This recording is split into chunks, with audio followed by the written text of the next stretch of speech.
G7 शिखर सम्मेलन 13 से 15 जून तक इटली में आयोजित किया गया। इस कार्यक्रम में 7 सदस्य देशों के नेताओं के साथ साथ यूरोपीय परिषद के अध्यक्ष और यूरोपीय आयोग के अध्यक्ष ने भी भाग लिया, जो यूरोपियन संघ का प्रतिनिधित्व कर रहे थे। पिछले G7 मंचों की तरह इस कार्यक्रम में भी अध्यक्षता करने वाले देश द्वारा आमंत्रित कई देशों और अंतर्राष्ट्रीय संगठनों के प्रतिनिधियों ने भाग लिया। ऐसे आयोजन को एक ऐसे समागम के रूप में देखा जाना चाहिए जहां विश्व के नेता चाय पानी और नाश्ते पे एक दूसरे को मनोरंजन करते हैं। इससे अधिक की अपेक्षा करना सरासर अन्याय या बेईमानी होगी, क्योंकि कई वर्षों से दुनिया कई गंभीर मुद्दों से जूझ रही थी, लेकिन हर कोई सामूहिक कार्रवाई करने के बजाय उन्हें अपने तौर तरीके से हल करने की जरूरत को महसूस कर रही थी। G7 शिखर सम्मेलन एक ऐसे समय में हो रहा था जब इसराइल और गाजा युद्ध से जुड़े कई सवाल इन नेताओं से पूछे जा रहे थे, लेकिन उनके जवाब हमेशा उन लोगों को चौंका देते हैं जो उनसे समाधान की उम्मीद करते हैं। मेरा मानना है कि हर देश की अपनी एक घरेलू और अंतर्राष्ट्रीय नीति होती है, लेकिन कोई भी अंतर्राष्ट्रीय नीति नरसंहार पर आधारित नहीं हो सकती। अगर ऐसा है तो इस युद्ध के खत्म होने के बाद जिम्मेदार कौन होगा, या बिना किसी स्पष्टीकरण के सालों तक चलता रहेगा। यह बात नहीं है कि किसने किसको भड़काया है, बल्कि यह बात है कि इस ऐतिहासिक लड़ाई का समर्थन किसने किया। हम संयुक्त राष्ट्र की उन रिपोर्टों पर अधिक विश्वास करें जिसमें साफ तौर पर यह कहा गया है कि इस युद्ध में मानवाधिकारों के उल्लंघन के कई मामले आए हैं और इस भीषण लड़ाई में कई बच्चे, युवा, गर्भवती महिलाएं भी मारे गए हैं। लगभग सभी विश्वविद्यालय, स्वास्थ्य केंद्र, संस्थागत भवन और सभी मानवीय सेवाओं को नष्ट कर दी गई है। अगर नेताओं को लगता है कि इस नरसंहार के बाद हम उनके देश के लिए सामरिक और आर्थिक दरवाजे खोल देंगे और आर्थिक लाभ हम सभी में वितरित किए जाएंगे, तो क्या उनके नागरिक इस लाभ को स्वीकार करेंगे? अब सवाल यह है कि क्या हमास और इसराइल के नेता इस नरसंहार की जिम्मेदारी लेंगे या फिर उनके नागरिक ही जिम्मेदार होंगे?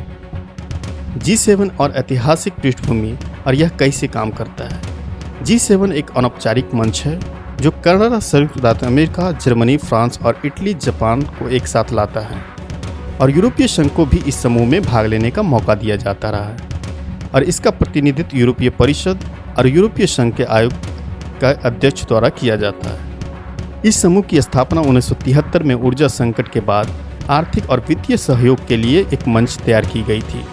राष्ट्राध्यक्षों और सरकार के प्रमुखों का पहला शिखर सम्मेलन 1975 में फ्रांस में आयोजित किया गया था।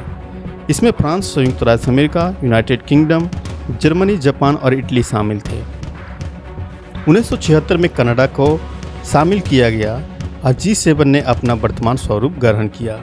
1977 से यूरोपीय संघ भी कार्यसमूह में भाग लेता रहा है, जबकि यूरोपीय संघ G7 की अध्यक्षता कभी नहीं करता।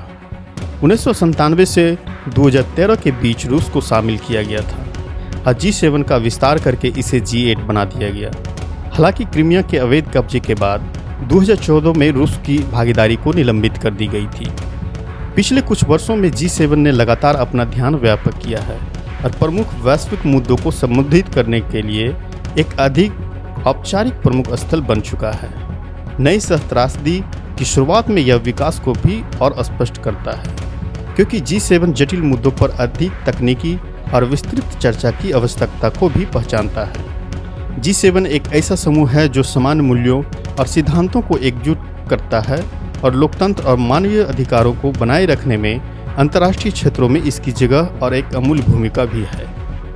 इस सम्मेलन में कुछ चर्चाएं में से एक AI है और पेरिस एग्रीमेंट है।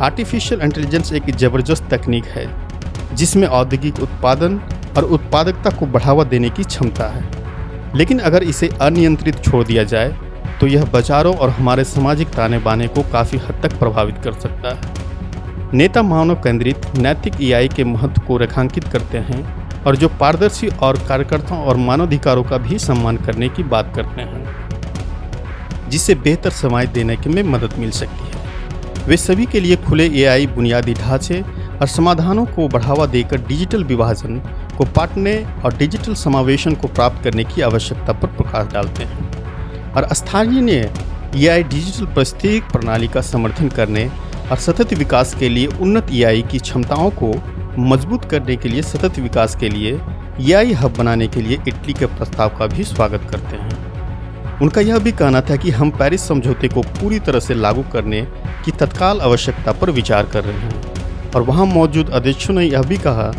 कि जीरो नेट अर्थव्यवस्था में परिवर्तन समावेशी होनी चाहिए और इसे सामाजिक विकास और आर्थिक वृद्धि के अवसर के रूप में भी देखा जाना चाहिए। इसके लिए स्थानीय समुदाय की अर्थव्यवस्था को अधिकतम से अधिक लाभ पहुंचाया जाए। साथ ही जलवायु परिवर्तन से उत्पन्न होने वाले नकारात्मक सामाजिक आर्थिक प्रभावों को भी संबोधित करना होगा। वे इस बात की भी सहमत हुए कि स्वच्छ ऊर्जा से नेट जीरो अर्थव्यवस्था में परिवर्तन समावेशी होनी चाहिए और इसे सामाजिक विकास और आर्थिक वृद्धि के अवसर के रूप में भी देखा जाना चाहिए।